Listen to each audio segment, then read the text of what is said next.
சமுதாயத்தில் ஆண்ட்ராய்டு போன்களே தீமை என்ற தலைப்பில் பேச வந்துள்ளேன். நடுவர் அவர்களே, எனக்கு முன்ன வந்து பேசுனாங்க போதைப் பொருளே தீங்கு, போதைப் பொருளே தீங்குன்னு. போதைப் பொருளை விட ஆண்ட்ராய்டு போன் தான் நடுவர் அவர்களே தீங்கு. கத்தி கையில் இருந்தால்தான் காய்கறி நறுக்கலாம், மனிதனையும் காயப்படுத்தலாம். ஆனா கத்தியை விட ஆபத்தான ஒரு பொருள் என்ன இருக்கு? ஆண்ட்ராய்டு போன் தான் நடுவர் அவர்களே.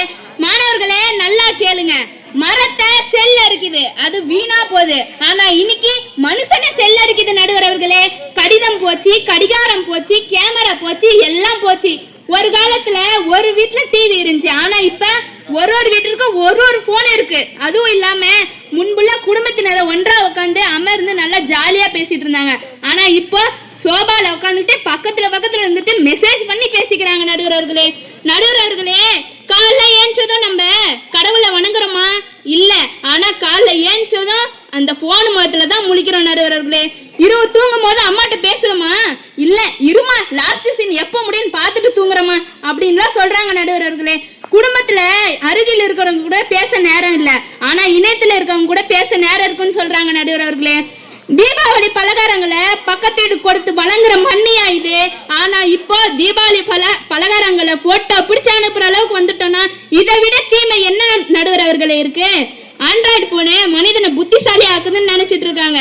இல்ல, இப்பெல்லாம் பல பேருக்கு தகவல் தெரியுது, ஆனா பக்கத்து வீட்டுக்காரன் பேரு கூட தெரிய மாட்டேங்குது நடுவர் அவர்களே. மாணவர்களே பாருங்க, புத்தகத்தை திறக்க சொன்னா தூக்க வருதுன்னு சொல்றாங்க. இதே போனை திறந்து பேச சொன்னா 1 மணி நேரம் கூட ரீல்ஸ் பாக்குறேங்கிறாங்க. 1 மணி நேரம் படிக்க முடியாத மாணவன் 3 மணி நேரம் ரீல்ஸ் பாக்குறான் நடுவர்களே. அம்மா கேக்குறாங்க, தம்பி படிச்சிட்டியா அப்படின்னு சொல்லி கேக்குறாங்க. அதுக்கு உடனே மாணவன் சொல்றான், அம்மா நான் ஆன்லைன்ல படிச்சேம்மா அப்படின்னு சொல்றான் நடுவர்களே. நண்பர்களே, ஆண்ட்ராய்டு போன் இன்று நேரத்தை மட்டும் வீணடிக்கல, நம்மளோட நிம்மதியை வீணடிக்கிறது. உணவு சாப்பிடும் போது போனு, நடக்கும் போது போனு, பேருந்தில் போக கூட போனு, ஏன் கோயிலுக்குள்ள நுழையும் போது கூட அந்த போனை பார்த்து தான் நுழையிறோம். சில பேர்லாம் சாமியை பார்த்து கும்பிடுறாங்களோ இல்லையோ, செல்ஃபி மட்டும் எடுத்துட்டு வராங்க. ஏன்னா நான் இன்னைக்கு இந்த ஊருக்கு போனேன், இந்த கோயிலுக்கு போனேன் அப்படின்னு தெரியணுமா, அதனால அது ஸ்டேட்டஸ்ல போட்டு யூஸ் பண்றாங்க நடுவர்களே. முன்பெல்லாம் குழந்தைங்க மைதானத்துல விளையாண்டாங்க, ஆனா இப்போ ஃப்ரீ ஃபயர், பப்ஜி, ஆன்லைன் கேம்னு விளையாடுறாங்க நடுவர்களே. நல்லா கேளுங்க, வெயில்ல ஓடுனா உடல் ஆரோக்கியம் கிடைக்கும், ஆனா மொபைல்ல ஓடுனா பேட்டரி மட்டும்தான் நடுவர்களே காலியாகும். மேலும் ஆண்ட்ராய்டு போனே உறவுகளையும் பாதிக்குது. போதை பழக்கம் உள்ளவனுக்கு அந்த நேரம் மட்டும்தான் பதட்டமாவான், ஆனா போன் இல்லாத இருந்தா அன்னைக்கு ஃபுல்லா டென்ஷன் தான் ஆவான் நடுவர்களே. நடுவர்களே, காலைல ஏஞ்சி பல்லு தைக்கிறானோ இல்லையோ நல்லா செல்ல தைக்கிறான் நடுவர்களே, அதுதான் உண்மை.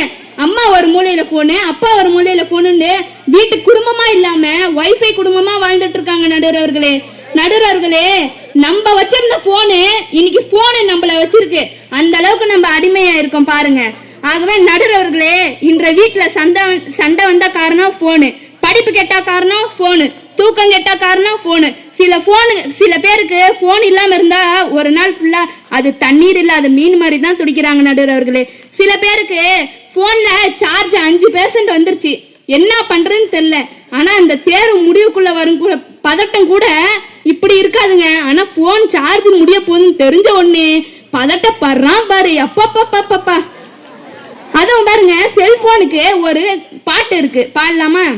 செல்லு போன உலகத்தையே கலக்குது, செல்லு போன உலகத்தையே கலக்குது, அதில் பல்லு போன கிளவி கூட சிரிக்குது, உள்ள போனா உலகமே தான் தெரியுது, ஆனால் மெல்ல மெல்ல மனுஷனையே அழிக்குது.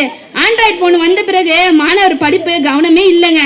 எனவே இன்ற சமுதாயத்தில் ஆண்ட்ராய்டு போன்களே தீமை என்று தீர்ப்பு தருமாறு தாழ்மையோடு கேட்டுக்கொள்கிறேன். நன்றி.